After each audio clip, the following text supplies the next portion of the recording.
सणवार असल्यावर खावी लागते पुरणाची पोळी, सणवार असल्यावर खावी लागते पुरणाची पोळी. पण कार्यक्रम आवडल्यानंतर वाजवावी लागते टाळी, कार्यक्रम आवडल्यानंतर वाजवावी लागते टाळी. एकदा जोरदार टाळ्या होऊन जाऊ द्या.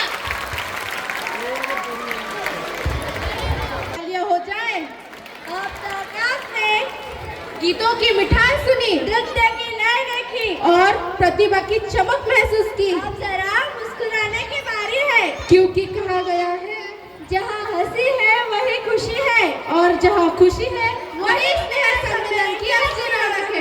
दोस्तों, अब जो प्रस्तुति आने वाली है वह नाच नहीं, वह गाना नहीं और तो वह भाषण भी नहीं, तो यह है एक ऐसा कार्यक्रम जिसमें किताबों के बोझ से आजादी है, होमवर्क की चिंता नहीं और टीचर भी थोड़ा मुस्कुराने वाले हैं. वैसे भी दोस्तों, हमारे स्कूल में सबसे ज्यादा इस्तेमाल होने वाला शब्द है कल से पक्का पढ़ाई शुरू. तो आइए तालियों की जोरदार गड़गड़ाहट के साथ मंच पर आमंत्रित करते हैं हमारे विद्यालय के श्री जोशी सर के मार्गदर्शन में, जो अपनी मजेदार बातों से आप सबको हंसाने आ रहे. दोस्तों, सभी से निवेदन है तालियों से उनका स्वागत कीजिए. कॉमेडियन का नाम प्रणय शौकी और स्वप्निल शिल्पे, कक्षा अष्टमी के छात्र. दोस्तों, हंसिए, मुस्कुराइए.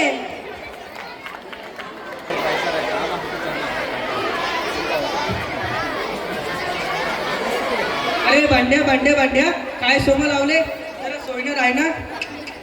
आता तरी मस्ती करणं बंद कर रे. अभ्यासात नाही तर नाही, मस्ती तरी करणं बंद कर रे तू. आता तुझं आयुष्यात काहीच होऊ शकत नाही. माझ्याकडून लिहून घे तू. बरं, द्या लिहून. बाप, उलटून उत्तर. थांब, तुला 5 प्रश्न विचारतो, तू फक्त बरोबर उत्तर देऊ नकोस. मग तू आणि मी बघून घेऊ. तुमच्या समोरच बसेले, बघून घ्या. परत उलटून उत्तर. थांब, आता तुला आवडत प्रश्न विचारतो. पहिला प्रश्न नीट ऐक. विजेच्या दारा उंचावरच का असतात? खाली असते तर बायांनी त्याच्यावर कपडे वाळू घातले असते म्हणून. अरे नालायका, नीट उत्तर दे, नीट. बर, दुसरा प्रश्न घे. नर्मदा नदी कोठून वाहते सांग बर का? काय सर, तुम्हाला इतकं माहित नाही? जमिनीवरून वाहते.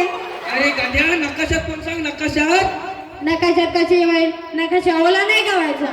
अरे देवा देवा देवा, कसं व्हायचं रे तुझं आयुष्यात. तिसरा प्रश्न घे. पाणी नेहमी वरून खालीच का जाते, खालून वरती का जात नाही? कारण त्याला खालून वरती जायला कोणी लिफ्ट बनवली नाही म्हणून. अरे रे रे रे रे रे रे रे, तुला म्हणत होतो अभ्यास कर, तुझा काहीच आयुष्यात होऊ शकत नाही. चौथा प्रश्न घे. शिक्षक नेहमी वहीच का तपासतात? कारण शिक्षकांकडे मेंदू तपासायची मशीन असते म्हणून. बर, पाचवा आणि शेवटचा प्रश्न. जर तू याचं उत्तर बरोबर दिलं नाही तर तुला खूप मारेल, समजलं का? हो. अंड्यातून पिल्लं बाहेर कशी येतात? ते जाऊ द्या सर, ते पिल्लू अंड्यात गेलाच कसा ते समजायला झालं. अरे नालायका, थांब, तुला आता मारतोस.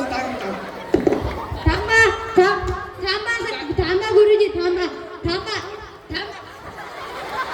सांग काय झालं?